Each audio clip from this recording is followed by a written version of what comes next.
TTD laddu తయారీలో వాడిన కల్తీ నేతి వ్యవహారానికి సంబంధించి మరికొన్ని కీలక అంశాలైతే వెలుగులోకి వచ్చాయి. ఏదైతే ఆ సిట్టు రిమాండ్ రిపోర్ట్లో పేర్కొందో ఆ రిపోర్ట్లోని అంశాలు తాజాగా వెలుగులోకి వచ్చాయి. ఇప్పటి వరకు వైసీపీ ఒక వాదన చేసేది, ఎక్కడైనా అధికారులు కుమ్మక్కయ్యి ఈ కల్తీలో భాగస్వాములు అయితే అయి ఉండొచ్చు, దానికి వైవి సుబ్బారెడ్డికి, దానికి జగన్మోహన్ రెడ్డికి, దానికి పాలిటిక్స్కి ఏంటి సంబంధం అని చాలామంది వైసీపీ వాళ్ళు సోషల్ మీడియాలో అక్కడెక్కడ మాట్లాడుతూ ఉంటారు. మేధావుల ముసుగులో కూడా మాట్లాడే వాళ్ళు ఉన్నారు. అయితే ఈ ప్రశ్నలన్నిటికీ కూడా ఈరోజు సమాధానం దొరికింది. సాధారణంగా వాళ్ళ ఉద్దేశం ఏంటంటే వైవి సుబ్బారెడ్డికి తెలియకుండా ఏదైనా జరిగిందేమో, అధికారుల స్థాయిలో ఏదైనా జరిగిందేమో చైర్మన్కి తెలియకుండా అనేది వాళ్ళ వాదన. కాదు, వైవి సుబ్బారెడ్డికి తెలుసు అని ఎవరైతే ఆ ఇటీవల ప్రొక్యూర్మెంట్ జనరల్ మేనేజర్గా ఉండి, మాజీ జనరల్ మేనేజర్గా ఉండి అరెస్ట్ అయినటువంటి సుబ్రహ్మణ్యం ఉన్నాడో ఆయన తన విచారణలో ఒప్పుకున్నాడు. ఎస్, వైవి సుబ్బారెడ్డికి నెయ్యి కల్తీ జరిగిందని తెలుసు. ఎలా తెలుసు అంటే స్వయంగా ఈ సుబ్రహ్మణ్యమే వైవి సుబ్బారెడ్డికి ఈ ట్యాంకర్లలో శాంపుల్కి పంపిన నెయ్యి కల్తీ జరిగిందని చెప్పాడు. చెప్పినప్పటికీ వైవి సుబ్బారెడ్డి ఎటువంటి చర్యలు తీసుకోమని ఆదేశించలేదు. పైగా ఎవరైతే ఈ డైరీ నిపుణులు ఉన్నాడో సురేంద్రనాథ్ అనే వ్యక్తి, ఆ వ్యక్తి ఇచ్చే రిపోర్ట్లో ఈ కల్తీ గురించి రాయొద్దని ఫోన్ చేసి చెప్పింది కూడా ఈ సుబ్రహ్మణ్యమే. మరి సుబ్రహ్మణ్యానికి ఎవరు చెప్పారు ఈ రిపోర్ట్లో కల్తీ గురించి రాయొద్దని? ఎందుకు రాయొద్దన్నారంటే వాస్తవానికి వీళ్ళు శాంపుల్ పంపిన తర్వాత ఆ ల్యాబ్ రిపోర్ట్ రావడానికి బాగా లేట్ అయింది. ఈ లోపు ఏం చేశారు వీళ్ళు, టీటీడీ లడ్డులకు నెయ్యి అవసరం కదా, సో అలాగని ఎక్కువ రోజులు ట్యాంకర్లను అక్కడ పెట్టుకోలేరు. సో ఈ రిపోర్ట్ వచ్చేలోపు ఏదైతే అదైందని చెప్పి ఈ ట్యాంకర్లు వాడేశారు. ఎప్పుడైతే ఈ ట్యాంకర్లు వాడేసిన తర్వాత అది కల్తీ అని తెలిసిందో వెంటనే ఏం చేశాడు ఈ సుబ్రహ్మణ్యం, సురేంద్రనాథ్ అనే వ్యక్తి ఈ డైరీ నిపుణులు అతనే రిపోర్ట్ ఇవ్వాలి. సో ఆ టెస్టులన్నింటినీ బేస్ చేసుకుని ఒక రిపోర్ట్ ఇవ్వాలి. సో ఎప్పుడైతే ఈ నెయ్యి వాడేసామో ఇప్పుడు కల్తీ జరిగిందని రిపోర్ట్ ఇస్తే ఇది పెద్ద రచ్చ అవుతుంది, హిందువుల మనోభావాలు దెబ్బతింటాయి, ఆ రాజకీయంగా కూడా ఇబ్బంది అవుతుందనే ఉద్దేశంతో ఈ సుబ్రహ్మణ్యం ఏం చేశాడు, ఆ సురేంద్రనాథ్కి ఫోన్ చేసి మీరు రిపోర్ట్లో ఎక్కడా కూడా ఈ కల్తీ గురించి రాయొద్దు అని చెప్పాడు. మరి వైవి సుబ్బారెడ్డికి కల్తీ జరిగిందని తెలుసు కదా, స్వయంగా ఈ సుబ్రహ్మణ్యమే చెప్పాడు కదా, నేనే కల్తీ జరిగిందని ఆయనకి నేనే వివరించా స్వయంగా, ఎవరో కాదు నాతో పాటు అప్పుడు అడిషనల్ ఈవో, వేరే విభాగానికి చెందిన అడిషనల్ ఈవో ఇద్దరం కలిసి వైవి సుబ్బారెడ్డికి జరిగింది మొత్తం కూడా చెప్పామని చెప్పి స్వయంగా వాళ్ళే ఒప్పుకున్నారు. మరి ఇప్పుడు చెప్పండి, వైవి సుబ్బారెడ్డికి తెలిసి జరిగిందా తెలియక జరిగిందా? కల్తీ అయితే జరిగింది, అందులో వెజిటేబుల్స్ వాడారా లేదా జంతువులు కొవ్వు వాడారా ఇదంతా తర్వాత మాట్లాడదాం దాని గురించి. బట్ కల్తీ అనేది జరిగింది. ఆ రిపోర్ట్లోనే నెయ్యి కల్తీ అని వచ్చింది. విచిత్రం ఏంటంటే 4 ట్యాంకర్లలో 4 శాంపుల్స్ పంపినట్టున్నారు, 4 ట్యాంకర్ల శాంపుల్స్, 4 ట్యాంకర్లు కూడా కల్తీ అనే వచ్చింది. కానీ అప్పటికే ఈ రిపోర్ట్ రావడం లేట్ అవడం వల్ల ఏం చేశారు, వీళ్ళు వాడేసిన తర్వాత రిపోర్ట్ బయటకు వస్తే అప్పుడు ఇంకా రాజకీయంగా కూడా పెద్ద దుమారం అవుద్ది. సో అది వైసీపీని కూడా దెబ్బతీస్తుంది, టీటీడీ ప్రతిష్టను కూడా దెబ్బతీస్తుంది, హిందువులు కూడా యాంటీగా మారే ప్రమాదం ఉంది. కాబట్టి ఏం చేశారు, ఈ పచ్చి నిజాన్ని తొక్కుపట్టారు.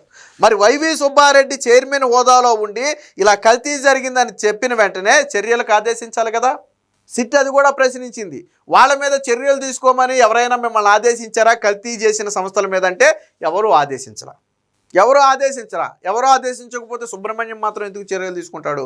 వాస్తవానికి వీళ్ళందరూ కూడా ల్యాబులు పరిశీలించకుండా అటు బోలే బాబా కావచ్చు, వైష్ణవి కావచ్చు, మాల్మంగ కావచ్చు, ఏఆర్ కావచ్చు, ఈ 4 డైరీలను ఫెసిలిటీస్ ఉన్నాయా లేదా అని పరిశీలించే నిపుణుల బృందం అంతా కూడా వాళ్ళిచ్చే మొబైల్ ఫోన్లకి, వాళ్ళిచ్చే డబ్బులకి, వాళ్ళిచ్చే వెండి కాయిన్లకి లొంగిపోయి అక్కడ పరిశీలించకుండానే ఏమీ లేకపోయినా అన్నీ ఉన్నట్టుగా రిపోర్ట్లు ఇచ్చిన వ్యక్తులు కూడా వీళ్ళే. ఈ సుబ్రహ్మణ్యం కూడా అందులో వన్ ఆఫ్ ది మెంబర్. అలాగే ఫుడ్ సేఫ్టీ ఆఫీసర్ నుంచి వచ్చినటువంటి వ్యక్తి కూడా వీళ్ళతో కుమ్మక్క అయిపోయాడు. సో దీనికి సంబంధించిన వార్త ఒకటి వచ్చింది, ఒకసారి చూద్దాం. నెయ్యి కల్తీ గురించి వైవి సుబ్బారెడ్డికి అప్పుడే చెప్పా, అప్పటి డిప్యూటీ ఈవీతో కలిసి వివరించా, సిట్ విచారణలో అంగీకరించిన మాజీ సీఎం సుబ్రహ్మణ్యం. సో విషయం క్లియర్ కట్, వైవి సుబ్బారెడ్డికి తెలియకుండా జరిగిందేమో అనేది అబద్ధం, ఆయనకు తెలిసే జరిగింది. సో కల్తీ జరిగిందని తెలిసి కూడా వైవి సుబ్బారెడ్డి ఎటువంటి చర్యలు తీసుకోలేదు అంటే ఏ స్థాయిలో దీన్ని తొక్కిపట్టారో అర్థమవుతుంది. ఇప్పటి వరకు వైవి సుబ్బారెడ్డికి సంబంధం లేదనే వాదన తీసుకొచ్చింది. ఫస్ట్ వైసీపీ అసలు కల్తీ కాలేదంది, తర్వాత ఏమో మీ జంతువులు కొవ్వు అన్నారు, ఇప్పుడేమో వెజిటేబుల్ ఆయిల్ అంటున్నారు కదా అన్నారు, తర్వాత ఏమో ఒకవేళ జరిగున్నా వైవి సుబ్బారెడ్డికి ఏంటి సంబంధం అన్నారు. కానీ ఇప్పుడు వైవి సుబ్బారెడ్డి సంబంధం కూడా బయటపడింది కదా. స్వయంగా అప్పటి ఈవో అడిషనల్ ఈవోతో కలిసి నేనే వివరించానని సుబ్రహ్మణ్యమే చెప్పాడు కదా. సో మరి ఇప్పుడు వైవి సుబ్బారెడ్డి సమాధానం చెప్పాలి. సుబ్రహ్మణ్యం అనే వ్యక్తి వచ్చి నెయ్యి కల్తీ జరిగింది అని చెప్పినప్పుడు ఎందుకు చర్యలు తీసుకోలేదు అనేది వైవి సుబ్బారెడ్డి సమాధానం చెప్పాలి. తిరుమల శ్రీవారి లడ్డూ ప్రసాదం తయారీకి కల్తీ నెయ్యి సరఫరా అవుతుందన్న విషయాన్ని నాటి టీటీడీ చైర్మన్ వైవి సుబ్బారెడ్డికి చెప్పానని ఇప్పటికే ఈ కేసులో అరెస్ట్ అయిన కొనుగోలు విభాగం ప్రొక్యూర్మెంట్ విభాగం మాజీ జీఎం సుబ్రహ్మణ్యం సిట్ అధికారులకు ఇచ్చిన వాంగ్మూలంలో స్పష్టం చేశారు. గత నెల 27న సుబ్రహ్మణ్యంను తిరుపతిలోని సిట్ కార్యాలయంలో విచారించినప్పుడు చెప్పిన అంశాలను ఇప్పుడు రిమాండ్ రిపోర్ట్లో ప్రస్తావించారు. ఆ వివరాలు సోమవారం వెలుగులోకి వచ్చాయి. 2022 మే 20వ తేదీన తిరుమలలోని క్యాంపు కార్యాలయంలో సుబ్బారెడ్డిని కలవగా premier agri fruits, Vaishnavi dairy specialities, Bole Baba organic dairy ట్యాంకర్లు అలాగే టిన్నుల ద్వారా టీటీడీకు పంపే నెయ్యిని మైసూరులోని ల్యాబ్లో పరీక్షించాలని ఆదేశించారు. జూన్ నెలలో 4 నమూనాలు పంపగా నివేదికలు రావడం లేట్ అయింది. వాస్తవానికి జూన్లో పంపితే ఇవి ఆగస్టులో వచ్చినట్టున్నాయి నివేదికలు. సో జూన్లో నివేదిక రావడంతో లేట్ ఏమైంది. దాంతో అక్కడ అధికారులతో మాట్లాడాలని డైరీ నిపుణుడైనటువంటి బత్తుల సురేంద్రనాథ్ను కోరారు. వాస్తవానికి టీటీడీ పంపిణీ ల్యాబ్ రిపోర్ట్స్ వెంటనే రాకుండా డిలే అయింది. డిలే అవటం వల్ల ఏం చేశారంటే ఆ ల్యాబ్ రిపోర్ట్స్ డిలే అవుతుందండి ఒకసారి మాట్లాడండి అని చెప్పి ఎవరైతే ఈ డైరీ నిపుణుడు సురేంద్రనాథ్ ఉన్నాడో సురేంద్రనాథ్ను కోరితే సురేంద్రనాథ్ వెంటనే ఏం చేశాడంటే ఆ ల్యాబ్తో మాట్లాడాడు. సో మాట్లాడిన తర్వాత సురేంద్రనాథ్ కోరారు. ఆయన వారిని సంప్రదించిన తర్వాత 2022 ఆగస్టు 3న వీళ్ళు జూన్ నెలలో పంపితే ఇవి ఆగస్టు నెలలో జూలై ఆగస్టు ఆల్మోస్ట్ 2 నెలల సమయం తర్వాత రిపోర్ట్ వచ్చింది. సో ఏమని వచ్చింది చూడండి. టీటీడీ ఈఓకు నివేదిక వచ్చిందని సుబ్రహ్మణ్యం పేర్కొన్నారు. ఈ నివేదికపై సురేంద్రనాథ్ అభిప్రాయం కోరగా 4 నెయ్యి నమూనాలు కల్తీవేనని తెలిపారు. బీటా సిరోస్టిరాల్ పాజిటివ్గా మైసూర్ ల్యాబ్ తేల్చింది అంటే వెజిటేబుల్ ఆయిల్స్ కలిపారని చెప్పారు. ఇదే విషయాన్ని డిప్యూటీ ఈఓ తాను వైవి సుబ్బారెడ్డికి వివరించినట్లుగా సుబ్రహ్మణ్యం సిట్ అధికారులు ఎదుట అంగీకరించాడు. అంటే వాస్తవానికి రిపోర్ట్ వచ్చిన తర్వాత అదే నిపుణుడైనటువంటి సురేంద్రనాథ్ని అభిప్రాయం కోరారు. సార్ ఏంటి ఈ రిపోర్ట్ సారాంశం ఏంటి, ఈ పర్లేదా ఏంటి అని అడిగితే ఆయన ఏం చెప్పాడంటే లేదు 4 రిపోర్ట్లు కూడా కల్తీ జరిగిందనే వచ్చింది. అంటే 4 శాంపుల్స్ పంపితే 4 శాంపుల్స్ కూడా కల్తీయే జరిగింది, అందులో వెజిటేబుల్ ఆయిల్ వాడినట్లుగా తెలుస్తుంది అని సురేంద్రనాథ్ చెబితే ఈ సురేంద్రనాథ్ చెప్పిన విషయాన్ని అప్పుడు అడిషనల్ ఈఓ డిప్యూటీ ఈఓతో కలిపి వైవి సుబ్బారెడ్డికి స్వయంగా ఈ సుబ్రహ్మణ్యం వెళ్ళి వివరించారు. అంటే వీళ్ళకి తెలుసు కల్తీ జరిగిందనేది వైవి సుబ్బారెడ్డికి స్పష్టంగా తెలుసు.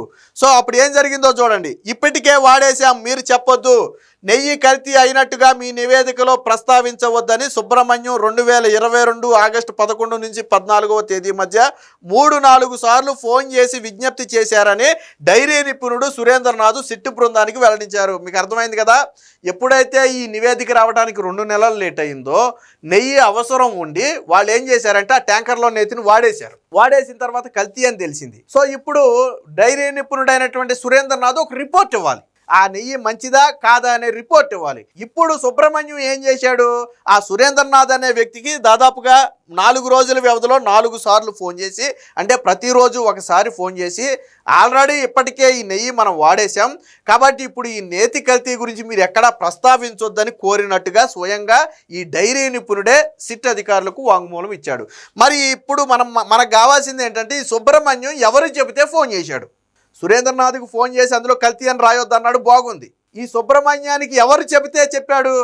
సుబ్రహ్మణ్యానికి ఎవరో ఒక వ్యక్తి ఆదేశాలు ఇవ్వాలి కదా. సుబ్రహ్మణ్యం అనే వ్యక్తి అక్కడ కేవలం ప్రొక్యూర్మెంట్ విభాగానికి చెందిన వ్యక్తి, సొంతగా నిర్ణయాలు తీసుకునే అధికారం అతనికి లేదు. సో మరి కల్తీ జరిగిందనే నివేదిక ఇవ్వద్దు అని ఎవరో ఒక వ్యక్తి చెబితేనే సుబ్రహ్మణ్యం చెబుతాడు.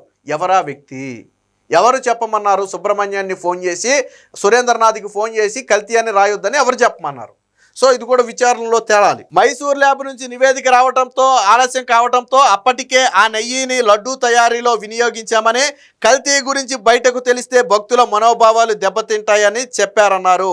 ఈ నేపథ్యంలోనే నెయ్యి కల్తీ అయ్యిందా లేదా అని తాను స్పష్టంగా నివేదించినప్పటికీ బీటా సిరోస్టిరాల్ కలిసిందని మాత్రం అభిప్రాయపడ్డానని సిట్ అధికారులకు తెలిపారంటే ఈయన ఏం చెప్పాడంటే మరి జనరల్ మేనేజర్ సుబ్రహ్మణ్యం ఫోన్ చేసి పదే పదే ఏమి కల్తీ అని రాయొద్దు, కల్తీ అని రాయొద్దు, కల్తీ అని రాయొద్దు అంటే అందులో కల్తీ జరిగిందా లేదా అనే విషయాన్ని ప్రస్తావించకుండా కేవలం ఇది కలిసిందని మాత్రం రాశాడు. వాస్తవానికి ఇది ఎవరికి తెలుస్తుంది? ఇది టెక్నికల్ విభాగానికి మాత్రమే తెలుస్తుంది. ఈ బేటా సిటోస్టిరాలిన్ అంటే ఎవరికి తెలుస్తుంది? అది టెక్నికల్ విభాగానికి మాత్రమే తెలుస్తుంది. ఎవరికి బయట మీడియాకి కానీ ఇంకొకరికి కానీ దాని గురించి తెలియదు. అందులో ఈ నివేదికలు ఏమి బయటకు రావు. సో ఆయన ఏం చేశాడంటే అప్పటికి కూడా సురేంద్రనాథ్ మనసు ఒప్పక కల్తీ అనే పదం అయితే వాడకుండా ఇది మాత్రం కలిసిందని రాశాడు. సో అదే విషయాన్ని సిట్ అధికారులు కూడా చెప్పారు. అయితే సుబ్రహ్మణ్యం మాత్రం నేను సురేంద్రనాథ్ని అనుకూలంగా చెప్పమని కోరలేదని చెప్పినట్టుగా తెలుస్తుంది. కల్తీ గురించి వైవి సుబ్బారెడ్డికి మాత్రమే చెప్పానని ఉన్నతాధికారుల దృష్టికి తీసుకెళ్లలేదని చెప్పారు. ఎందుకు వారికి చెప్పలేదని ప్రశ్నించగా మౌనం దాల్చారు. కల్తీ అంశంలో డైరీ నిర్వాహకులను హెచ్చరించారు. మరి కల్తీ జరిగింది కదా, మరి డైరీని హెచ్చరించాలి కదా, హెచ్చరించారా అంటే లేదని బదులిచ్చారు. మైసూర్ ల్యాబ్ నివేదికపై నిపుణుల అభిప్రాయం తీసుకోవాలని ఎవరైనా ఆదేశించారా అని ప్రశ్నించగా తాను డిప్యూటీ ఈఓ కలిసి నిర్ణయం తీసుకున్నామని బదులిచ్చారు. గత నవంబర్ 27న సురేంద్రనాథ్తో పాటు ఈ డైరీ నిపుణులైనటువంటి మరికొంతమంది మహేందర్, అలాగే వెంకట సుబ్రహ్మణ్యారు, జయరాజురావులను పోలీసులు అయితే సిట్ అధికారులు అయితే విచారించారు. అంటే ఇక్కడ ఒక విషయం క్లియర్, కల్తీ జరిగిందనేది వాస్తవం. ఆ కల్తీ వైవి సుబ్బారెడ్డికి తెలుసు అనేది కూడా వాస్తవం. ఎప్పటి వరకు వైవి సుబ్బారెడ్డికి సంబంధం లేదని మాట్లాడిన వాళ్ళందరూ కూడా ఇప్పుడు సుబ్రహ్మణ్యం చెప్పినటువంటి లేదా సురేంద్రనాథ్ చెప్పినటువంటి వ్యాఖ్యల తర్వాత సమాధానం చెప్పాలి. మరి ఎందుకు టీటీడీ చైర్మన్ హోదాలో ఉన్నటువంటి సుబ్బారెడ్డి దీన్ని బయట పెట్టలేదు? ఎందుకు డైరీల మీద చర్యలు తీసుకోలేదు? ఈ విషయాలకు సమాధానం చెప్పాలి. సో మొత్తంగా ఉచ్చు అనేది బలంగా వైవి సుబ్బారెడ్డి మెడకైతే బిగుస్తున్నట్టు తెలుస్తుంది. ఇప్పుడు సుబ్రహ్మణ్యం అలాగే సురేంద్రనాథ్ వాంగ్మూలాలు ఏవైతే ఉన్నాయో ఇవి ఖచ్చితంగా వైవి సుబ్బారెడ్డిని అయితే ఇరకాటంలో పెట్టేవిగానే ఉన్నాయి.